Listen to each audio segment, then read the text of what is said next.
सर्वांना नमस्कार. मी आबा काळे, संचालक पुणे मिसळ हाऊस. आपल्या सर्वांना माहितच आहे की 14 ते 22 डिसेंबरला फर्ग्युसन महाविद्यालयाच्या मैदानावरती पुणे पुस्तक महोत्सवाचं आयोजन करण्यात आलेलं आहे.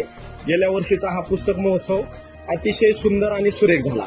त्याच्यामधला महत्वाचा उत्सव असं मी म्हणेल, शांतता पुणेकर वाचत आहेत. पुणे म्हटलं की जसं मिसळचं नाव आपल्या डोळ्यासमोर येतं, त्या पद्धतीनं पुणे म्हटलं की वाचनाची संस्कृती आहे, लेखनाची संस्कृती आहे. आपली ही सांस्कृतिक शैक्षणिक राजधानी आहे आणि हाच उपक्रम येत्या 11 डिसेंबरला दुपारी 12 ते 1 दरम्यान शांतता पुणेकर वाचत आहेत हा उपक्रम होत आहे. या उपक्रमामध्ये मी आपल्या सर्वांना आवाहन करतो की आपण वेळात वेळ काढून त्या दिवशी 12 ते 1च्या दरम्यान वाचन करायचं आहे.